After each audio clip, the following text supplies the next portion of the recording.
Assalamualaikum dan salam sejahtera. Bertemu kembali dalam rancangan Panorama. Tidak dinafikan masyarakat yang tinggal di bandar sentiasa sibuk menjalani rutin harian. Namun di celah-celah kesibukan warga kota sudah mula wujud aktiviti kebun komuniti. Kebun komuniti mewujudkan perpaduan masyarakat sekaligus membuka ruang pendidikan kepada generasi baru. Sama-sama kita ikuti usaha komuniti kebun-kebun bangsa dalam paparan ini. Saksikan.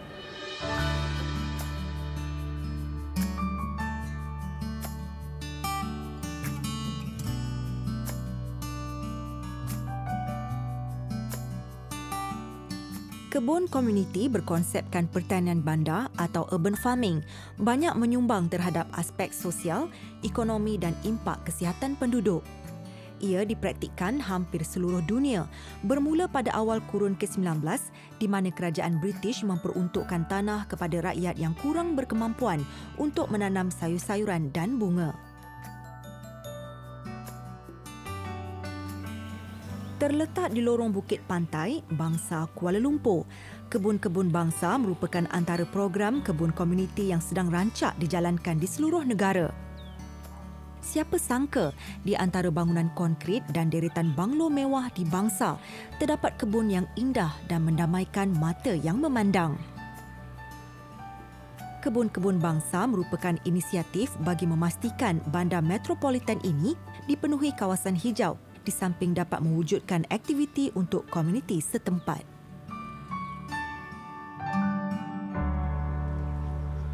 Kebun-kebun bangsa seluas 8 ekar direka, dibina dan diuruskan oleh inisiatif komuniti serta sukarelawan.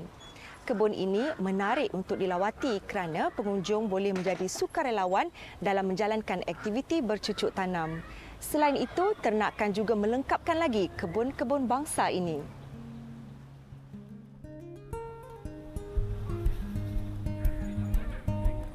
Idea kewujudan kebun bermula apabila pengasasnya, seorang arkitek lanskap ternama iaitu Eng Sek San ingin memanfaatkan tanah terbiar milik TNB supaya menjadi kawasan hijau sekaligus menyumbang sumber makanan organik bagi tujuan kebajikan. The concept that we use for planting our vegetables, especially besides the flowers, is a system which we refer to as permaculture, permanent agriculture, where we are working with ecosystems.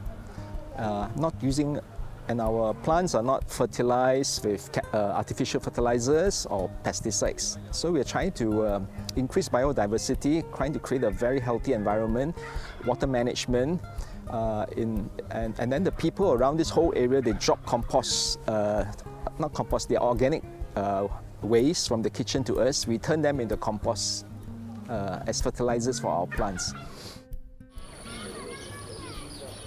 Kebun-kebun bangsa menarik minat ramai penduduk setempat datang sebagai sukarelawan.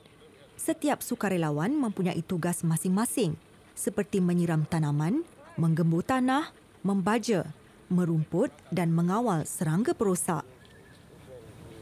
Berkebun secara komuniti juga memberi peluang kepada generasi muda mempelajari kaedah berkebun. Every Saturday we came here. I brought the children from our center. We do volunteer harvesting. We putting the wheat. Also, we helping other plot as well for our place here. So we do a lot of volunteer, some activity inside there also we have.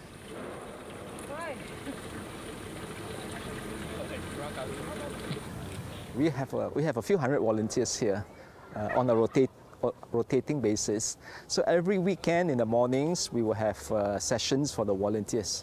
So they help in everything that we need them to help. Our vegetables farm here are planted purely to feed out into the community that needs it. So soup kitchens for homeless, orphanages, PPR flats, refugee groups. Selain menyihatkan badan, berkebun menjadi terapi minda. Selalu kerja dekat office ke, boring lah. So datang alami alam sekitar sikit. Rasa lebih happy lah. Ya. Sebab dulu kami ada cari tempat untuk nak buang sisa makanan. So kami dapati tahu sini kami boleh buang tu sisa makanan dekat sini. Dia orang boleh jadikan dia sebagai baja. So lebih baik daripada buang dekat tong sampah kan. Then landfill makin tinggi. So setiap minggu lah datang sini buang. Tapi selalu datang selalu sudah tutup mah. Then ada satu kali datang pagi. Oh buka masuk, wah begitu cantik, baru tahu boleh datang untuk volunteer. So datanglah. Saya berkesempatan melihat antara 150 jenis tanaman di kebun ini bersama salah seorang sukarelawan iaitu Cik Aidah Nordin. Saya difahamkan sebanyak 60% hasil tanaman disalurkan ke arah kebajikan, manakala 40% digunakan untuk kos penyelenggaraan kebun. So like for me, I come here about 1 year plus lah, dekat 2 years. My friend introduced kebun-kebun because she started with Seksan and the other volunteers. Ramai, more than about 50 or this thing. It takes how many months to clear the area. Saya kagum melihat pengurusan tanaman yang sistematik dipraktikkan di kebun-kebun bangsa. Last month dia ada cabbage, adanya kubis. Lepas tu adanya pokok-pokok sayur-sayuran yang adalah macam mint semua. Tapi dah habis, so dia kena tanam balik. So when dia kena tanam balik, you have to betulkan tanah dia. You kena cabutkan weeds dia. Lepas tu taut baja. Lepas tu barulah ada germination ni guys datang. Dia dah siap dengan germination dia, dah dia punya plants dia semua dah siap. So hanya orang volunteer tu datang tanam. Salah seorang sukarelawan merupakan pakar dalam bidang botani. So saya datang sini, saya cuba bawa benih atau apa dan tunjuk sukarelawan lain bagaimana boleh menanam sayur. So ini adalah satu yang pengajaran yang baiklah bagi orang yang muda. Orang muda datang, dia boleh belajar di sini bagaimana boleh tanam sayur dan sebagainya. Tidak dinafikan kebun-kebun bangsa sememangnya indah dihiasi dengan pelbagai flora dan fauna. Kebun-kebun bangsa turut menjadi tempat pembelajaran menerima ramai pengunjung terutamanya pelajar sekolah pada hujung minggu dan tidak mengenakan sebarang bayaran kepada pengunjung.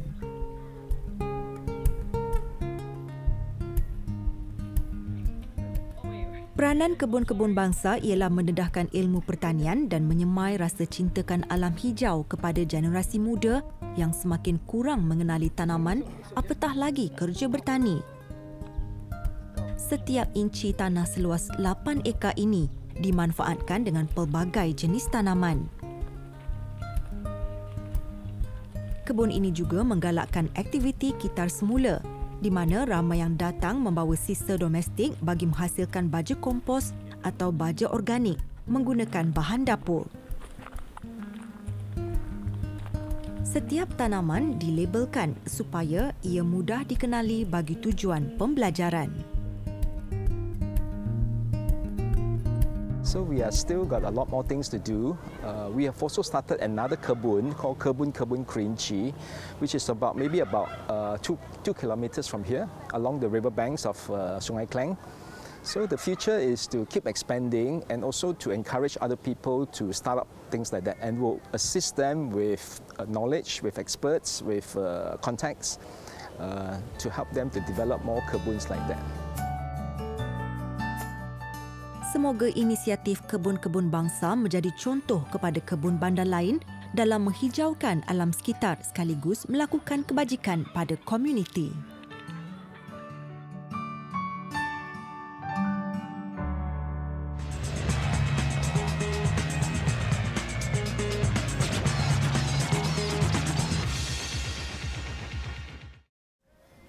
Bagi peminat ikan hiasan, kebiasaannya tidak terlepas dengan seni lanskap akuatik. Seni lanskap akuatik dikatakan hobi mahal, namun ia bergantung kepada kemampuan individu dan mengikut citarasa masing-masing. Kita ke Shah Alam bagi meninjau proses menghasilkan seni lanskap akuatik. Saksikan.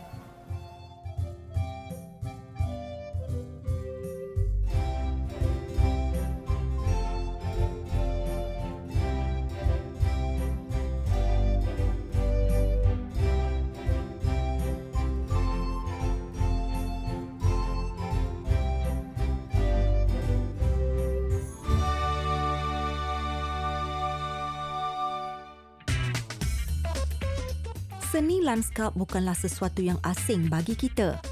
Namun, tahukah anda ada sesuatu yang dipanggil aquascaping atau lanskap akuatik? Lanskap akuatik merupakan seni mereka lanskap habitat ikan di dalam akuarium yang melibatkan teknik menyusun dan membina lanskap daripada elemen tumbuhan akuatik, batu, kayu dan sebagainya. Lanskap akuatik merupakan hobi yang lebih menitik beratkan keindahan lanskap berbanding ikan yang menghiasi sesuatu akuarium itu. Akuarium yang dihiasi dengan lanskap akuatik pastinya memberi ketenangan tatkala mata memandang setelah sibuk melakukan rutin seharian.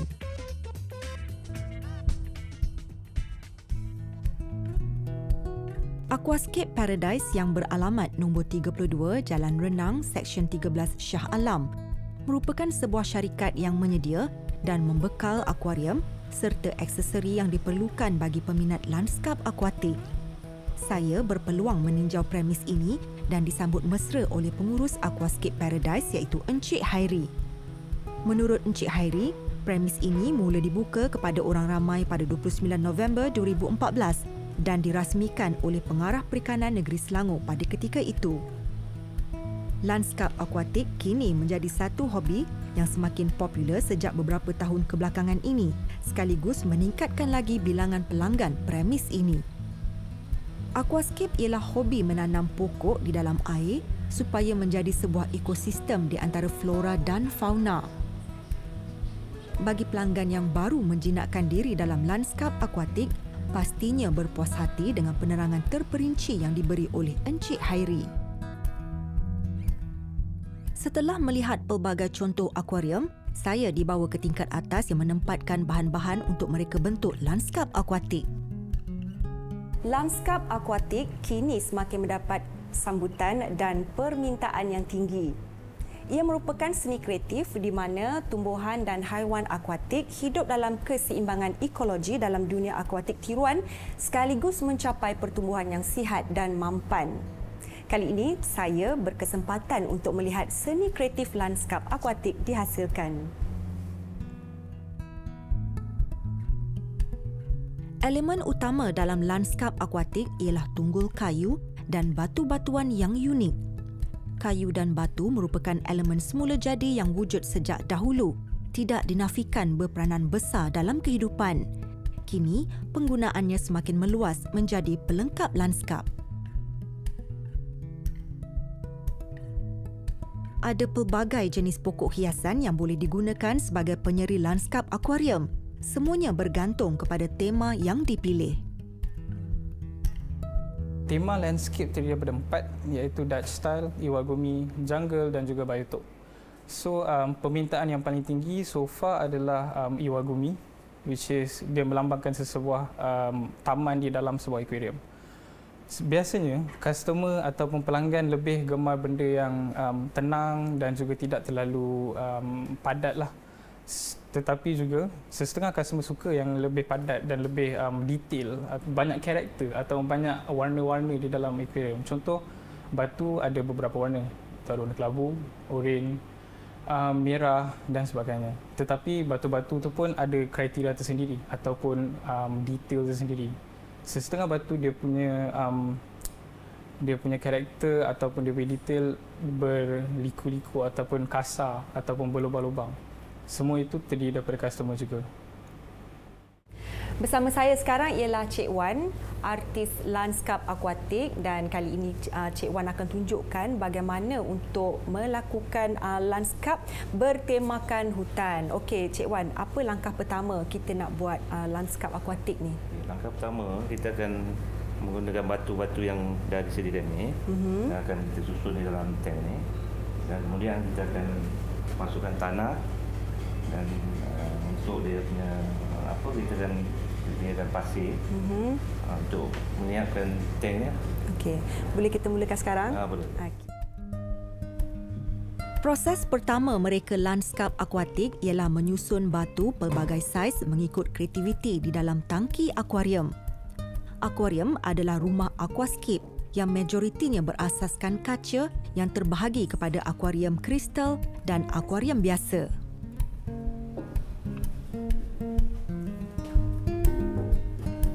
Seterusnya, tunggul kayu dimasukkan ke dalam akuarium. Elemen kayu memainkan peranan penting dalam membina lanskap bertemakan hutan.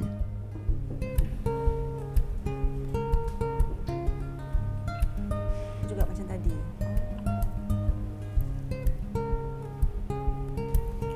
Yang ni pula apa fungsi dia, Cik Wan? Untuk menjernihkan air. Menjernihkan air juga. So apa beza ni dengan yang tadi tu? Serbuk penjernih air kemudiannya ditaburkan pada beberapa bahagian di dasar akuarium. Ia berfungsi sebagai pembasmi alga akuarium sekaligus menjernih dan membersihkan air dalam tempoh yang singkat. Selepas itu, bahagian background atau latar belakang akuarium diletakkan dengan batu-batuan kecil yang bertindak sebagai lanskap tanah. Okey, Cik Wan ni dia dah berpengalaman lebih kurang 10 tahun dalam bidang ni. Jadi semuanya dalam kepala, tetapi bergantung pada permintaan pelanggan. Jika ada pelanggan yang meminta landscape yang agak berbeza, itu mungkin perlukan lakaran yang lebih detail.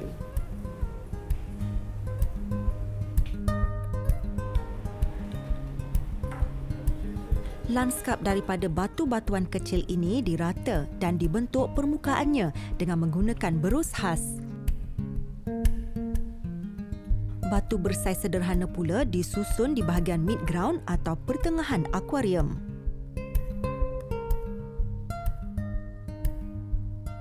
Seterusnya, pasir diletakkan di bahagian foreground atau hadapan akuarium. Selepas berpuas hati dengan susunan elemen asas lanskap, tangki akuarium seterusnya diisi dengan air. Pemilihan pokok akuatik yang sesuai penting dalam menghiasi lanskap akuatik. Semuanya bergantung pada tema aquascape yang dipilih. Okay, Cik Harry, dari mana datangnya bekalan pokok ni dan pokok yang jadi sebenarnya macam mana sebenarnya sesuai untuk landscape akuatik ni? Okey. Untuk pokok, sebenarnya pokok ni datang daripada nursery lah. And then dia, orang kata habitat asalnya memanglah daripada wild, daripada liar, and then tapi diorang ambil and then diorang akan biak secara industri. Kiranya bukannya diorang ambil secara banyak daripada natural lah. And then untuk pokok ni sendiri memang berasal daripada air tawar. Daripada air tawar. Ya. So macam mana dia punya susunan kalau dekat dalam akuarium ni? Okey, kalau untuk susunan dalam akuarium, dia punya basic yang paling asas lah. Kiranya dalam akuarium ni dia akan ada 3 layer, which is yang paling belakang adalah kita panggil background punya pokok. Seperti pokok ni lah. Yang macam ni pun background juga ni? Ya, ni pun boleh jadi background, yang ni pun boleh jadi background. Yang itu pokok yang akan meninggi lah, yang akan naik tinggi sebagai background. And then pokok yang biasa yang akan duduk dekat tengah, banyak sebenarnya pokok, tapi ini salah satu contoh lah. Okey. Pokok yang dia punya, orang kata dia punya kadar pertumbuhan dia tak terlalu cepat. Ini pun boleh, untuk tengah. And then yang paling depan adalah biasanya kita akan letak sebagai, kita panggil pokok kapet. Kapet punya pokok. Oh, dia rendah-rendah macam ni, kecil-kecil. Ya, dia punya grow dia punya pertumbuhan dia sangat sini. So sesuai lah duduk kat depan. Menurut Encik Hairi, ada pelanggan yang gemar berkarya dengan membina lanskap secara DIY. Mereka hanya mendapatkan aksesori di premis ini. Namun ada juga permintaan pelanggan yang mahukan 100% lanskap akuatik dihasilkan oleh artis Aquascape Paradise. Pelanggan boleh memilih pelbagai style dan tema melalui katalog yang disediakan. Aquascape telah lama diasaskan dan popular di luar negara. Antara tokoh yang terkenal ialah Takashi Amano dari Jepun. Beliau seorang fotografer dan designer sememangnya meminati bidang ini serta bergiat aktif sehingga mengeluarkan jenama sendiri dikenali sebagai Aquascape Design Amano atau ADA. Lanskap bertemakan Iwagumi telah diperkenalkan oleh Takashi Amano. Lingkungan harga reka bentuk lanskap akuatik yang disediakan adalah serendah RM200 sehinggalah mencecah RM30,000. Selain Iwagumi, lanskap bertemakan bonsai kini turut menarik perhatian para peminat aquascape. Setelah siap menghasilkan landscape ini, kedua-dua akuarium akan dibiarkan selama 3 hingga 4 minggu supaya amonia yang dihasilkan oleh tanah hilang sepenuhnya. Dan apa yang anda lihat, akuarium yang besar ini berkonsepkan hutan. Ia merupakan trending dalam lanskap akuatik. Manakala yang ini pula bertemakan bonsai khusus bagi mereka yang gemarkan lanskap mewah. Aquascape merupakan hobi yang memerlukan kesabaran dan kreativiti yang tinggi dalam menghasilkan lanskap akuatik menarik yang menyamai alam sekitar. Ia sekaligus membuatkan peminat hobi ini mengagumi keindahan alam semula jadi sang pencipta.